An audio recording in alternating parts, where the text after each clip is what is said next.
and it's assuming that other people actually care about you. And of course they don't. I And know. they just don't. They don't probably even know you. And you just kind of weirdly think that there's like someone in the back going, God, that's Caroline Clifford. She like teaches stuff. She used to be we're on just going to leave it here for today, but thanks so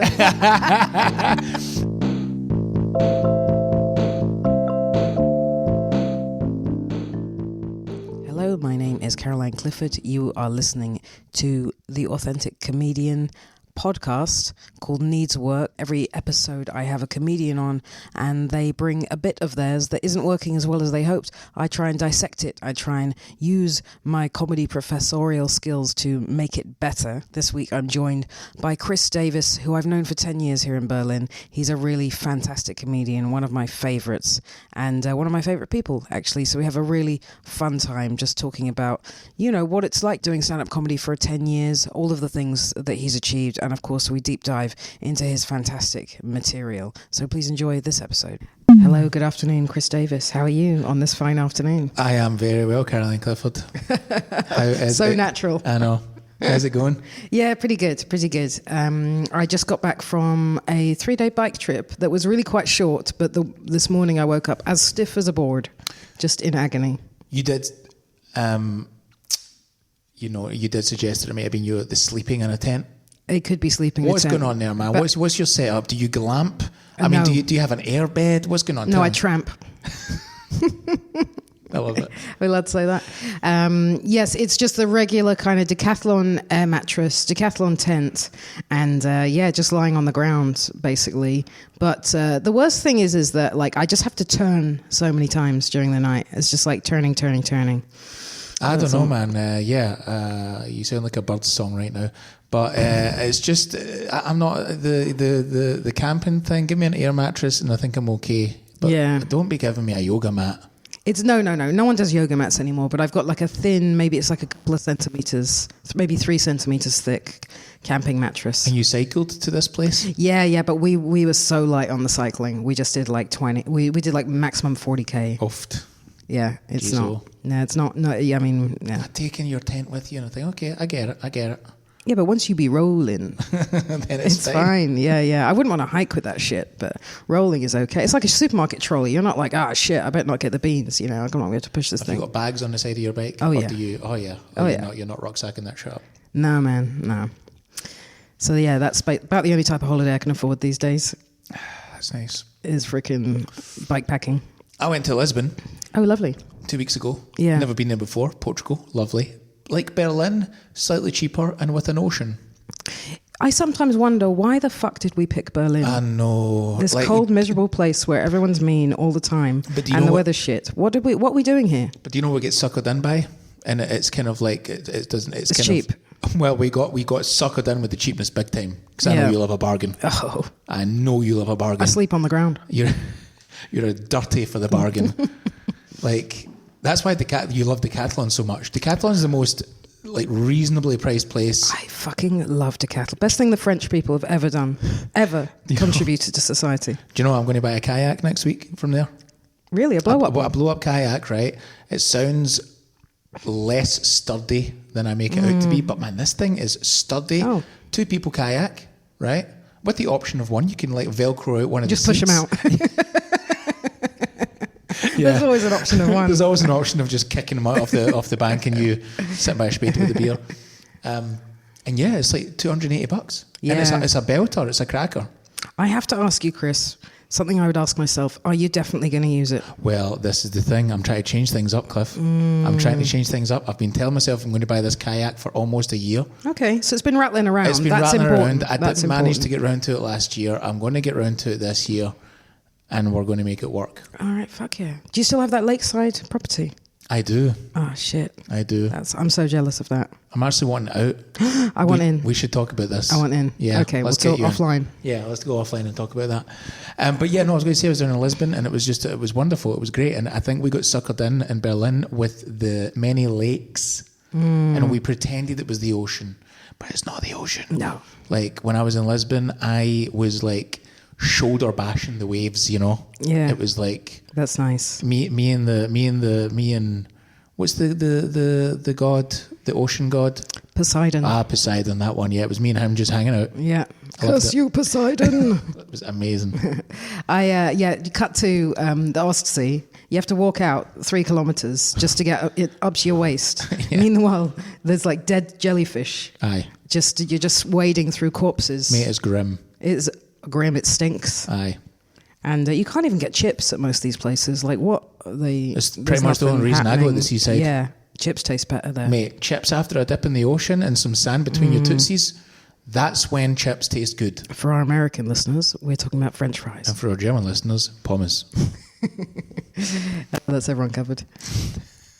Right, let's talk about you in terms of stand-up comedy. When did you start, and where did you come from, and where are you now? Oh, mate, I started like almost too long ago now. Yeah. So I'm hitting 10 plus years now, but it's been a bit off and on. I'm not your kind of 5-night a maker kind of person. You're unique in that sense, I would say, in that you do most of your work offline. Yes, I love to write, and I don't think I need per se that practice on the stage for stage presence. And when I've got something written down, I know it's funny, I'm dying to get on stage and tell it. And I think that's where a lot of the authenticity comes from, because I get a little bit nervous, but I don't need to practice like my stage presence really, even although it's always good to hone that.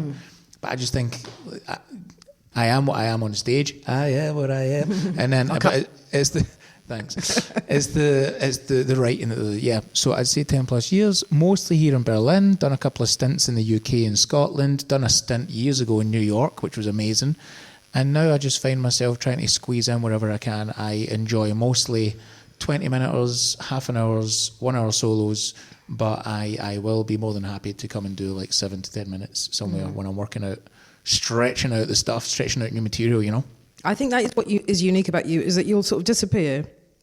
Like, I imagine into some kind of hovel, like some kind of shack, for like a year, and then you'll just come out with like a perfect hour, like just something that most people, they have to try the bits out at open mics and na. And I think somehow like you have such a strong idea of who you are on stage that you don't need to do mics, or you don't want to. I wouldn't blame you if you didn't want to, as equally as you don't need to. Well, I think you'd be like, happy to admit as well that the kind of mic scene has kind of changed somewhat since we were doing it together. Yeah.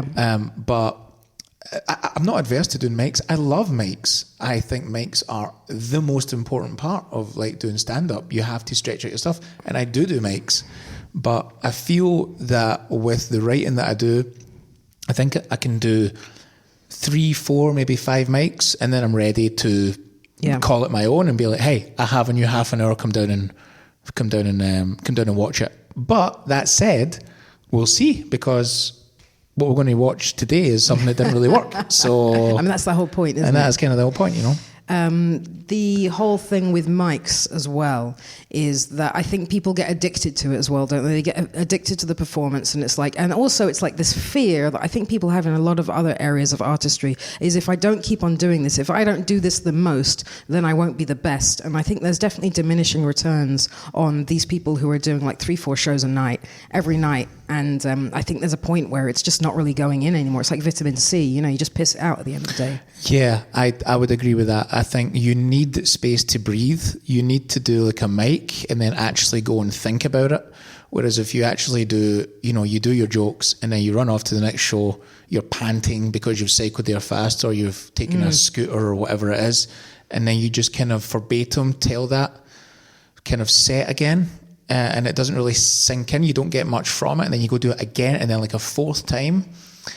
I don't know. Like you're kind of saying like really the same thing 4 times. Are you getting much from that because of different audiences? I think you're supposed to maybe restructure the joke a different way, put emphasis on a particular word. Yeah, but no one does that, do they? Well, that's what you should do, though. Yeah. That's working out a bit. Working out a bit isn't going to 4 different audiences and doing the exact same 3-4 minutes. Yeah. I mean, when I say nobody does that, I meant like within the same night, because you're transporting yourself between the gigs. So you're not exactly going, I'm going to try this punchline at this place. I mean, probably not. I know I didn't. Well, if you're a mad genius, then maybe. But I personally need time to sponge it up. It needs to soak in, I need to go, what did I mean by that? why didn't that land? Yeah, maybe that doesn't really work there, etc. So we met, I believe, in 2011, I want to say, at Comedy Sports. Comedy Sports. Yeah, that was our intro to knowing each other. Yeah, it was also my intro to performance in general, man. I loved that. That was a pivotal moment in my kind of interest in the stage. Yeah, absolutely. And I remember you were like 23 back then? Must have been. Were you ever that young? Were we ever that young? Yeah, no, I would have been. I mean, at 23, 24. Yeah, fucking hell. With a jawline. With a jawline. Let's call it the year of the jaw. I was looking back at this video of us off the cuff, our improvised stand-up show, and it was only like, I was going to say, it was only 10 years ago, but still, like, we look so different. Like, I've got this, like, I just came out as a dyke haircut, which everyone has to have, which is, like, longer on one side. Especially when you just came out, you know. Yeah, shaved on one side, long on the other. Oh, yeah, so that was a cool look you had, actually. It was okay. It's like either I just came out as a dyke or I'm a German woman with 4 kids. Yes. I'm a straight, yeah. It's there's no in between on that. Yeah, living in Marzahn. Mm-hmm. Yeah, I run a hair salon in Marzahn. Yeah, and nails on the side. Yeah. Yes. We had fun at Comedy Sports. Comedy Sports, you know, for those who don't know, is short form improv.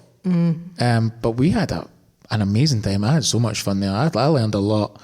I learned a lot about timing and delivery there. Yeah. I have a very core memory of going there with my brother. And I was trying to get onto the team. And do you remember George Shawshy? This would be fascinating for people back home. That's right. I probably shouldn't. There's no need for me to name him in any way. But there we go. Yeah, you have. And here we go. Strap in, people. There's no need for me to name his first or second name. But there I've just doxed a stranger for no reason. So I was there with G-Dog. And I'm desperately trying to impress him. I'm trying to get onto the team. My brother's visiting from London, and you're on stage as well. But it just happened to be one of the worst nights, I think, that has ever been, as it can be with short form. It was just dreadful. There was no one in the audience, and it was just like a bomber fest. And my brother was really drunk, but I don't really remember him drinking. He must have just been drunk off the plane or something. It was like an early show as well. And my brother was just like heckling from the back kind of thing. Like not in that way where he's heckling the performers, but just talking too loudly, and in this way where people are just fucking drunk, and I'm like just so humiliated and everything. I'm like, James, please be quiet. Please be quiet. We used to dress up. We had bowling shirts. Yeah, we had bowling shirts. It was the red team versus the blue team or something. Yeah, there was big banners, big side panels with the thingy. I mean, that's how they do it in the States. In the States, Comedy Sports is a huge show that sells out big theatres. Like, it's a big, big event. And just like Berlin being Berlin, we could never really make it work. Yeah. Like, it just never was a big show. But it should have been, but it just wasn't. So let's get into the bulk of this, unless there's anything you want to talk about the comedy scene here.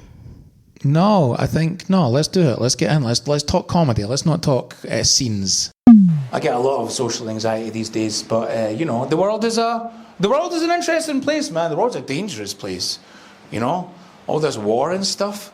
Yeah, it's really bad. You know, they're talking about national service now, conscription, forcing us to go to war, right, to protect your land and like kill other people.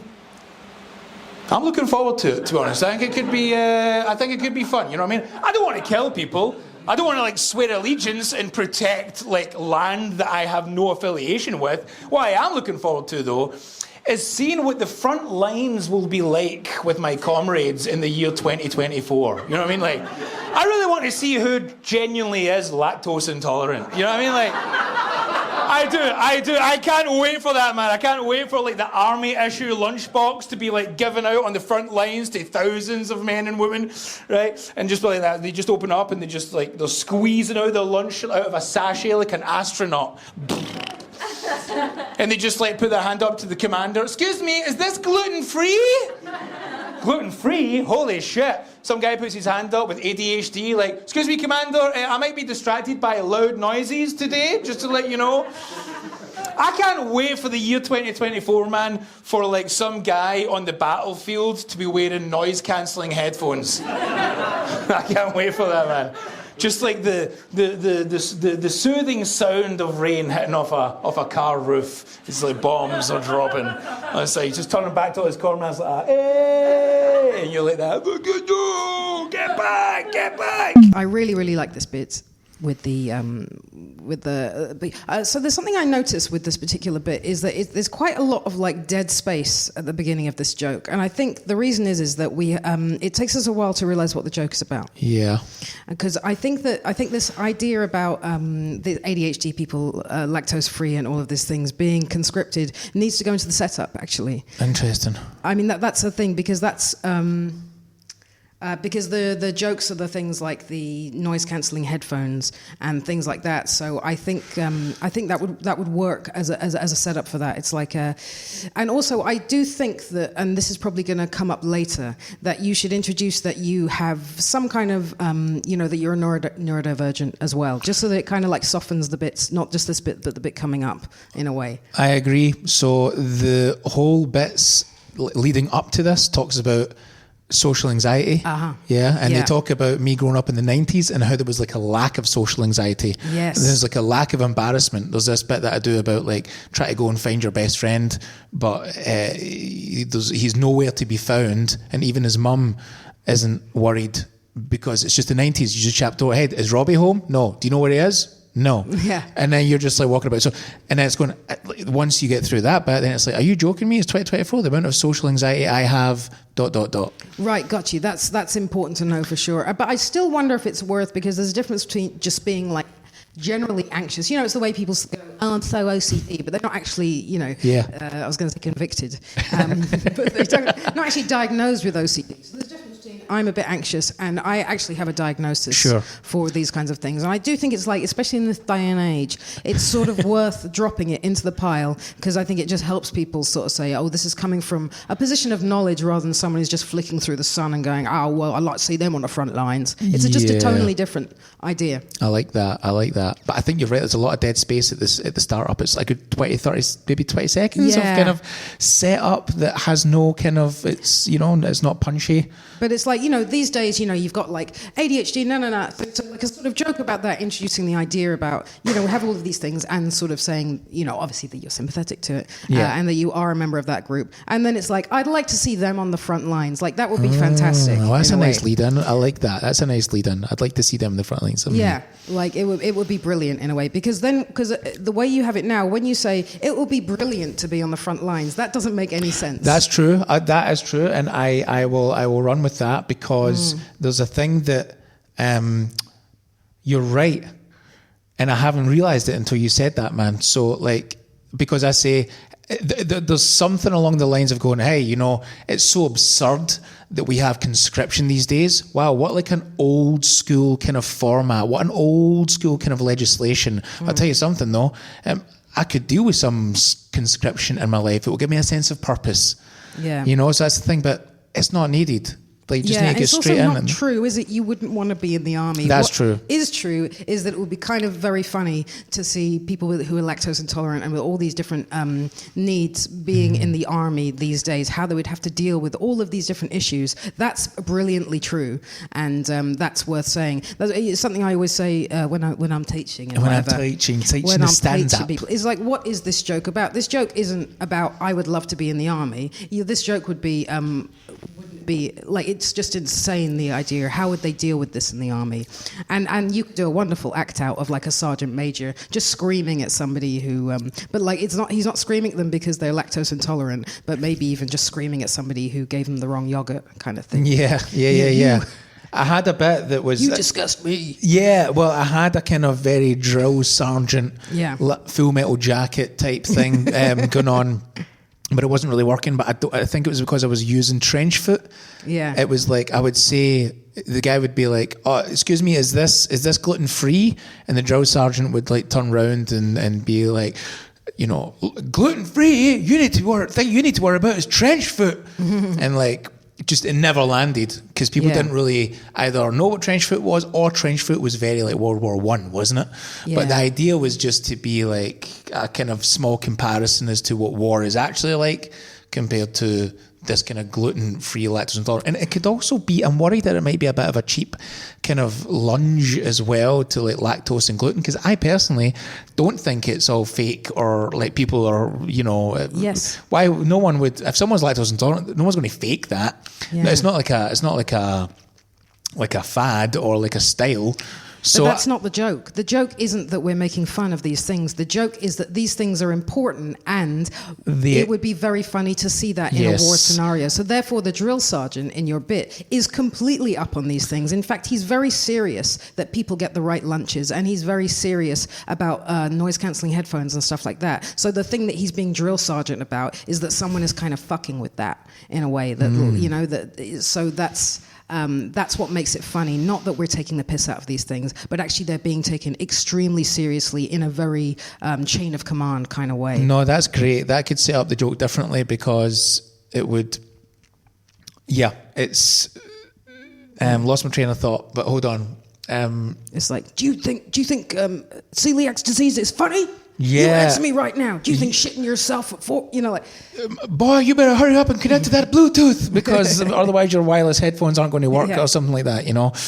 Yes, I do like the idea that... those headphones are not standard issue. Yes, something like that. Like, so it's in improv, it's called focus on the wrong thing. Yeah, you have your headphones not on the left-right kind of thing or something. Absolutely, I don't know, like shoes. Like you have to go under your helmet. Yeah, okay.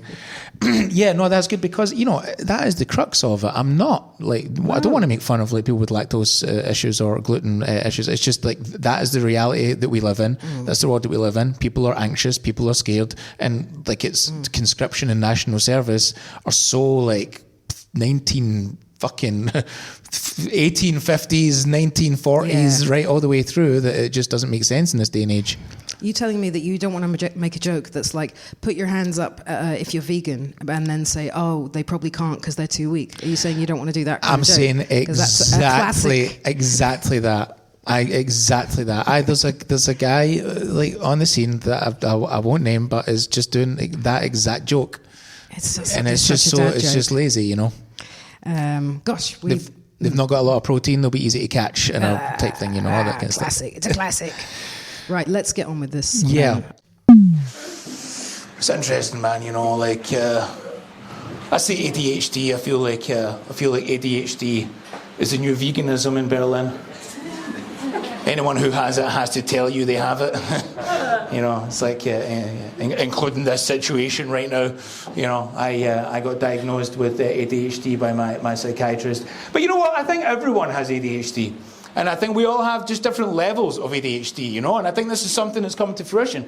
And the reason why I think this is because the type of questions that my doctor was asking me when I was getting diagnosed. She was like, do you find it difficult to clean your room sometimes? Yeah. Like everyone else. Do you find menial tasks boring, like, for example, doing your taxis? Yeah! Everyone does!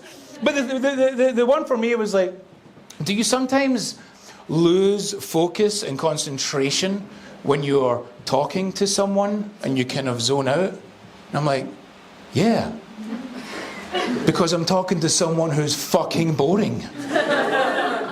Like, they are very, like, uninteresting people, right? Like, that is, all my coping mechanisms are working fine. Right? Tick, tick, tick, tick, tick. I want to move away from the situation and go talk to someone more interesting. That's how the brain works. I don't want to talk to the one guy at the party that no one else wants to talk to.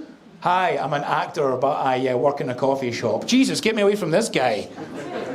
That's all ADHD medicine is going to be, man. It's going to be like, you know, medicalizing this so that we just talk to that one person that no one else wants to.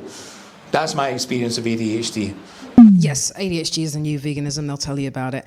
This does feel a little bit trite. I mean, like, if you want to do that, I would say, like, do some more on that particular idea. Like drill that really hard about how ADHD, people talking about it is sort of like it, or examples of where it's been like that. But I still, as I said earlier, you definitely should bring that you're fully diagnosed with ADHD earlier, before you start talking about it at all, because it reframes the whole thing. Mm-hmm. Yes, I really like this setup. This is a great setup, again, about how we all... it's like, what is ADHD exactly, you know? But the trouble is that we both know, don't we, that what separates ADHD from just like talking to a boring person at the party, which is that it happened all through your childhood, right? That's kind of the thing. I think just because when I had my ADHD diagnosis, I know it's like fucking everyone. I know, but it's true. It's something that happens, so we have to talk about it. Yeah, you know? Absolutely. So it is sort of worth talking about, I would say, what actually makes it different from just being bored by someone. The fact is that I think there's maybe something that I haven't pointed out, and that maybe I should say it's like a recent diagnosis. And I never really... I used to be able to walk away from the boring person at a party, and now I can't. Like, who wants that? And I think it's a broader... I think Doug Stanhope actually has a similar bit about a whole society being so under the influence of medication that it's actually making us so far from who we actually are or should be. And there's a lot of, when it comes to ADHD, a lot of coping mechanisms that are actually in place. And I'm worried that the medication, the amphetamine medication is the thing that just like hones you into this kind of place that you wouldn't normally be in.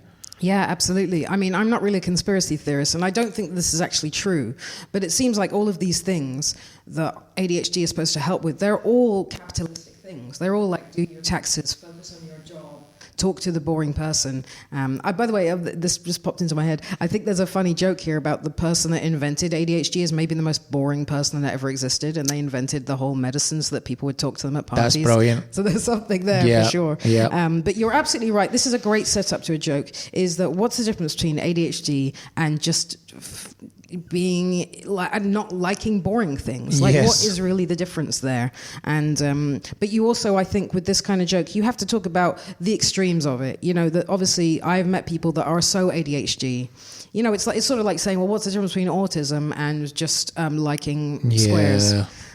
Not my best metaphor, but I think you're right. I would like to lean into that a little bit, because I don't actually broach that subject on how serious it is, and I would like to go maybe a little deeper in there, but also obviously make it like super funny, that I'm traversing that line a little bit, you know. But yeah, I think you're absolutely right to talk about this thing, but then sort of ramp it up towards, actually, this is why I have a diagnosis, or this is why people are actually diagnosed with it, and it's not just like about just like not wanting to do your taxes, which is formally a boring thing. But this is totally valid, this bit, but I think it ever so slightly misses the seriousness, and this is maybe why people drift away from it, just because people will automatically, especially in this day and age, start to switch off if they think like you're poking fun, even if you do have ADHD, at like ADHD people or neurodivergency, without acknowledging how serious. I think you're right. Like two things that are springing to mind. Like one, I think towards the end of the joke, I can go into some sort of mad joke about my own journey with ADHD. Maybe I got angry at a particular thing, or I was confused about a particular thing, or whatever. Blah blah blah. But I also think there's something about, you know, this kind of maybe, and I'm going deep here. And I don't know how true it is, but maybe I'm trying to latch on to just trying to be something different as like a white male comedian, and be like, I also want to be Jewish, but I can make fun of Jews because I'm Jewish. I also want to be like black, and I say I can make fun of black, I can say the N-word because I'm black. Maybe that's my stupid kind of like... Yeah, but you've stumbled onto probably the most common... Yeah, exactly. Like, that's the thing. So and I think I could go deeper with it. I'd be happy to leave that aside, because I've leaned so hard on the whole kind of working class thing, coming from like a kind of working class background and all that kind of stuff. But that was like a whole show. I don't need to do that for my whole kind of like every joke, you know? Yeah. So yeah, maybe it's some sort of vain attempt to stand out, but talk about something because I have it, or because I'm afflicted by it or something. I think we're all desperate to stand out in some way, like whatsoever. Like something stung me on my eye, and there's just a part of me that's like, and it got like really big and everything. There's a part of you that like wants it to be something horrible, you know, in a way, because then that would be your thing for a bit. Totally. It sort of went down like an idiot. Oh my God. Like imagine a boring being white girl. Falling and twisting your ankle and sitting in the hospital bed going, please be broke, please be broke, please be broke. Just so I can hobble around and tell my sob story. Ice it. Yeah, like, fuck. Yeah. Just wasted 24 hours in here for nothing. Yeah.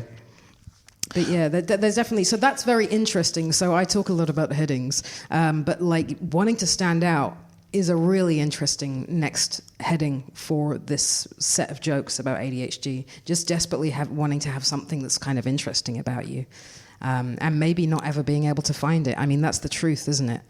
That's the truth of our lives, is that actually there's only a tiny percentage of the population that actually stands out in any kind of significant way. Yeah.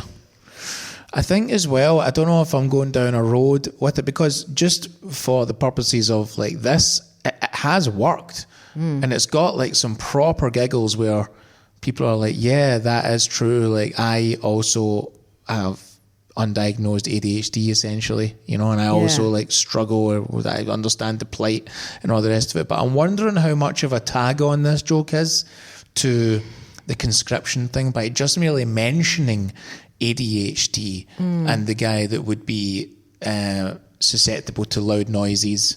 It might actually come before that bit in a way. Because you want to set up your own. It could be a lovely callback, the kind of the comrade on the battlefield with the noise cancelling headphones. Interesting. That's my favourite bit about writing, though. Is the jigsawing. Absolutely, I love it. Yeah, I love it when it just like you sort of realise, oh, this bit would be great next. Yeah. You know. Oh, that shit should have came 20 minutes before, or whatever it is. You know, I love that, because the writing part is beautiful, and it's usually something that you can stand by because it's validated by your own kind of experience. But making it work is a whole different kettle of fish. Yeah, totally. I think it's really nice that we sort of found a new thing that this is about, which is like wanting to stand out, which I think is like a much more like authentic core for it, rather than just like everyone has ADHD, which is great, and it's a great stepping stone to that bit. But then to have something maybe more personal than that next would be a really good point. I think a really good button or on this set of bits. What do you mean next?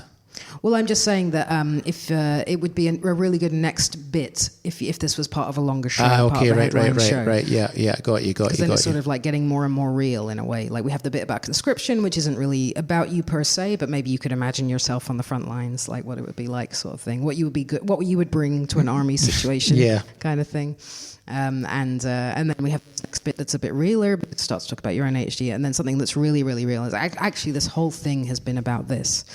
Bill Burr does that a lot, where he'll start with like a really ridiculous premise. Sometimes it's quite offensive to women or something like that, and you're like, what the fuck? And then he actually unpacks it, he deconstructs it in a way that by the end it's always about him and a really true thing about him and how he's struggling, actually. I like that. Unpacking the joke as you go. Absolutely. Unpacking your own ideas. But yeah, I mean, I've always said about you that you're like your bits are like Simpsons episodes, which is my favorite type of comedy, of course. Nice. 90s Simpsons, because you'll just like take this kind of one idea and then like do loads of like just kind of act out some cutaways from it, and that's always my favorite type of humor. I love just taking one idea and running with it until it runs out of steam. Yeah, I mean that's. I wish more people would do that. But then I'd be at work, so that would suck for me. Because that's basically my main thing that I say to people, unpack that. But I was like, at the risk of just being so self-indulgent, a friend of mine was asking about videos, if I had any videos and stuff, because, you know, the modern day of the social media is good sound, good video, all that, and I found you can have one of those. Yeah. I found this like hard drive just full of old videos, man, and I was like, oh my god, if I die, like if I get diagnosed with something and I've got like 6 months to live, I am giving someone the task of there's so many clips. It's like a fucking Netflix documentary. Again, totally self-indulgent here, but when I was watching clips from maybe 6 years and older, particularly 10 years, I found clips from like 2014, right? And I just had so much energy. And I was just like, ba ba ba ba ba ba ba. Like, I wouldn't even let the audience just sit and just laugh. Yeah. Whereas now it's a lot slower. And I'd love to kind of like get some of that back in a way, like that energy. I used to be like the machine gun kind of just like scenario after scenario of this joke. Then I'd take a small breather, move on to the next joke, and just do scenario after scenario with that. Yeah, I mean, aren't you just describing being young? Yeah, shit. I see that, but also I see how you've got better as a comedian, which is that you really feel the audience, and that's actually much more important. Like, you really take them in and you really reflect back to them how they're feeling, and that's a great skill as well. You know, maybe what you've lacked in energy, you've taken up in empathy, which is a very good progression. But I think a lot of people, as they get older, they slow down in that way. I mean, you know. Yeah. So But that's why I love doing the 20-minuters and the 30-minuters, because I get to actually spend time with the audience. Yeah. That's what I love most. Do you have anything to plug? Basically, if you just go to my website, check out my website, comedianchrisdavis.com. I'll, of course, link that in the text. Where everything is. Cool. That's where everything is. And, you know, I love the follows and I love, like, you know, the social media and stuff. But, you know, social media is going to die on its arse very soon, and we're all going to be back to websites. So go there. That's where all the fun is. God, I hope so. I miss websites, GeoCities. newsletters, paywalls. Yeah, bring back GeoCities. That's where it's going, man. I was talking to someone the other day who's, like, well in tune. And just all this, like, streaming stuff has just fucked it all, and it's just it's going to implode the social media thing, I hope, and everyone's going to be back to, like, this is my website. The rage I feel just when these fucking questions come up, and then you sign up to my newsletter, and just all these things. It's just, leave me alone. Yeah, I know. I just want to see the hat. It's true. I just want to buy a hat. That's it. Cookie this, cookie that. Fuck off. I don't care. Take it. Take my data. Take it. Take it. I don't give a shit. I just want to say you can have it at any time. So, like, look, maybe this doesn't go in the podcast because it's just tagged on at the end. Maybe this can be a bonus Patreon thing. Bonus Patreon. But what's going on with you and your journey with stand-up? You're absolutely brilliant at it. We used to see you obviously back in the day, and then you, like, stepped out, and then, like, you were doing improv, which whenever you do it, whenever I see you, you're just so on it. And then you, like, now you're teaching, and you've been doing that for a long time. When are we ever going to see you on a stage again? Ever? Or are you just like, I'm absolutely like, what's going on there? Well, that's so kind, and looks like I found my cold open.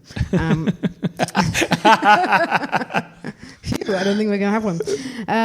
Yes, that's very kind of you to say. The thing is there's just simply isn't enough time to do all of the things that one wants to do. There just isn't. And, you know, as a fellow ADHD sufferer, I can't possibly do all of these things together. So just somewhere along the line, stand-up dropped off the bottom of things that are my most favorite things to do. And I do still do improvised stand-up. I'm still doing the fourth, fifth, sixth iteration of off the cuff. Yeah. And I still occasionally do the occasional like new material night. But yeah, it's just like not in my MySpace top 10 of things, because it's just like it takes up too much valuable time, the writing, the open mics and all of that stuff, to do it at the quality that I think that I expect I should be doing it at, and I kind of assume other people expect that I should be doing it at. There's a thing, man. Is that something that you're worried about? Yes, it is. It is, isn't it? Yeah, I'm fucking teaching. You think I want to go out and bomb? I know. I'm the same, or man. Or even have a meh set. Like, I don't want to go out and just people be like, that was okay. And then someone who's been doing it for 2 years, but because they've been doing it really hard, is going to like totally outshine me. I can't deal with that. Yeah, I get that. Listen, I get that. That's one of the reasons that I found myself shying away from mics, is that I was just like, oh no, like, but this is actually like a psychological thing called the spotlight effect.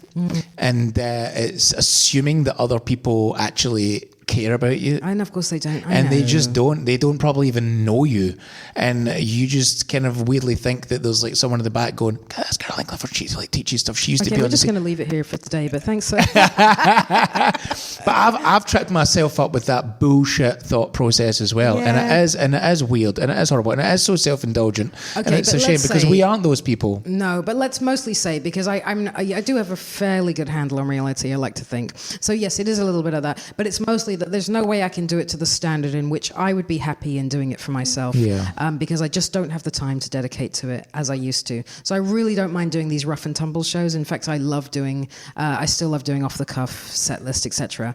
And I still love doing the show they have here, No Joke, which is where you just come up with like half ideas. Yeah.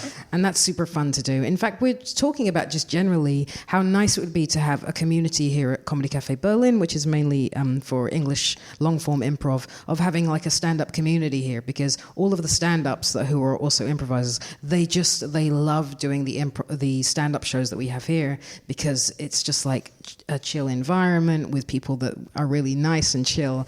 And sometimes the stand-up scene can just be, as you know, just toxic and depressing. A bit cutthroat, a bit like rough around the edges. Yeah, just like these people, it's just harder. It's just like it's more bleak. Yeah, I think egos are more aggressive than they used to be. I think we used to be quite fluffy egos. Yeah, look, I want my ego like fluffed or boosted in some way, but it wasn't like, I'm big and tall, like I'm the the best kind of person. So it was never obnoxious. They also used to just be 7 of us. So that was like nice, wasn't it? So like if someone was getting out of control, you'd be like, all right, fucking take it down a peg or two, mate. That's so true. Whereas now it's just like, who the fuck is this guy? Yeah, like, I can't talk to you, so I'm not. It's not my duty or responsibility to bring you down a peg. Yeah, but that's all I wanted to ask, Marge, because you're still a heavyweight of the champion of the world. Isn't it better to live in legend? That's the one. Yeah, it's really. I just don't have time to do proper stand-up comedy, and improv is just great. You just turn up. Love it. Just turn up and do it. Don't have to worry about it. And yeah, sure, I've got like rehearsal and stuff, but it's doesn't take a lot of time out and brain space. Yeah, that's fair. That's fair. But yeah, it's good stuff. All right, Chris, it's been fantastic having you on the program. I'm really looking forward to editing this one and putting it out there. Nice. Thanks for having me, Cliff. Yeah. Cheers. Bye.